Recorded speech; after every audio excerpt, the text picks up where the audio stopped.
On K and fatal overdoses, you were right and I was wrong. It does happen.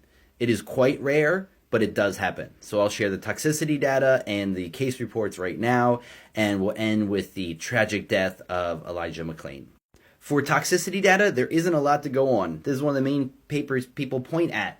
And it gives an LD50, which is where the substance kills half the lab animals, and extrapolates that up to humans and gives a number of 11.3 milligrams per kilogram via IV. So for a 70 kilogram human, that would be around 670 milligrams of IV. Extrapolating from rodents to humans is dicey at best. This is a more helpful paper that is recent that looks at the 312 case reports they could find in the literature. And out of those 312, 138 deaths were reported.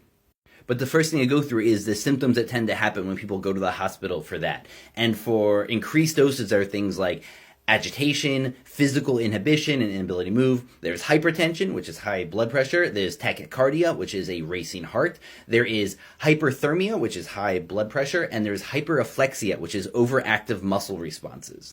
Then very severe intoxication can result in aspiration pneumonia. Basically, when you're inhaling things into your lung, often vomit. That is another key way that people die from ketamine. So just like with alcohol, you want to make sure that they're on their side and you're watching them and making sure their breathing stays clear. You also have acidosis, which is acid buildup because you're breathing so heavily. And rhabdomyolysis, which is damaged muscle tissue that is releasing proteins and electrolytes into your blood, which is very not good for you. And finally, ketamine at high levels can also cause epileptic seizures. Also, if you're a healthcare worker and want to know about treatment options, this is a good paper to look to.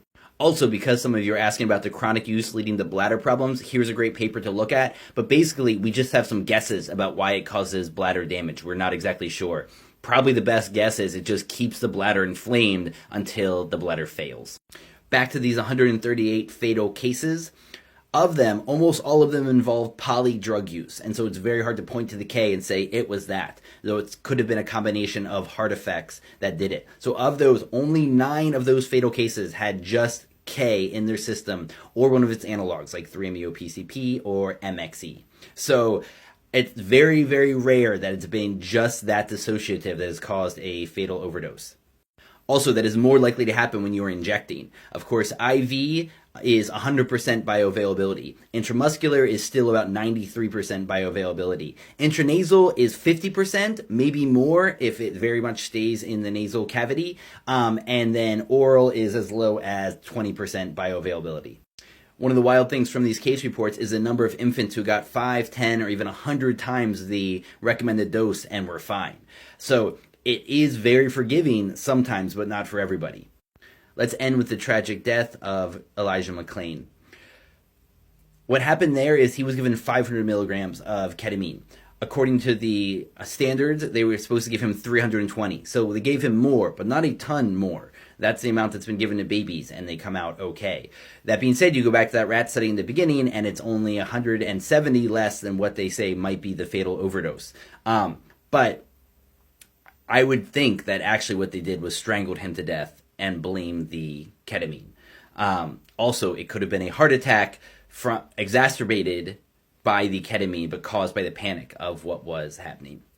In any case, law enforcement should not be using dissociatives to sedate people ever. Full stop. Everyone, please stay safe out there. Do all your best for harm reduction. I'm trying to get out the most factual information I can, and I really appreciate all of the comments that people leave with their wisdom.